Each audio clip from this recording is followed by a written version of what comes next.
wasn't exactly sure what to expect in those first few weeks at home with my newborn. Overwhelming, unconditional love, the intensity of emotion was more than I expected. But as intimidating as the whole journey seemed, instinct kicked in, and being a parent quickly became the most natural thing in the world. Of course, I was tired from labor and delivery, but somehow it didn't matter. As new parents, we were 100% focused on taking care of our new baby. Obviously, I tried to rest when my son rested, to eat well, and be smart about visitors. I got some great advice from more experienced moms, and I learned a ton every day as our baby started growing, changing, and discovering his new world. I thought I'd pass along some of the tips that were most helpful to me. Yeah, I hadn't held a newborn in a while, and I was surprised how unsteady he was at first.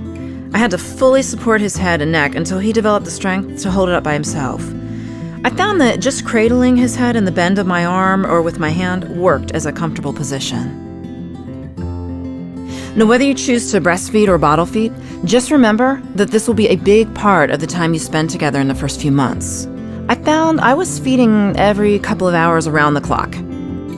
Using a support pillow and trying to take time to mentally relax when feeding really helped. Now, I mainly breastfed, and although it was harder than I thought, we got the hang of it pretty quickly. Getting the position right and finding a comfortable latch was tough, but after just a few feeds, we seemed to figure things out.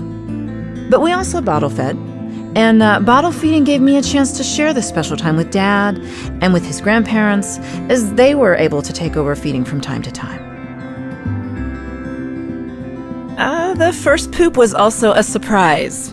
It was thick, dark greenish, almost tar-like. Well, it's called meconium, and it fills the intestines before birth and usually expels in the first 24 to 48 hours after the baby arrives. It was sticky and tough to clean, but gentle baby wipes definitely helped. Once it cleared his system, things were more normal. His poo slowly became softer, lighter in color, and more watery, so don't be alarmed. This is all quite normal. Now, as a rule of thumb, plan on changing diapers after every time he sleeps and after every feed, in addition to when they are wet or have pooped. I found if I kept a wet diaper on him for too long, his skin was likely to get irritated. Changing him regularly and using Pampers kept him dry and protected his delicate skin. Pampers pull and lock away newborn's wetness and liquid poop, leaving his skin dry. They even have this blue line, which appears when he's wet, letting us both know that he might need to be changed. The umbilical cord just fell off by itself after a couple of weeks. But before it did, we kept it dry mainly by keeping the diaper from covering it. Our doctor recommended we swab it with alcohol every few days to clean it. Be sure to check with your doctor to get their recommendation. Now, if the cord becomes smelly, oozing, or mushy, you should see your doctor right away.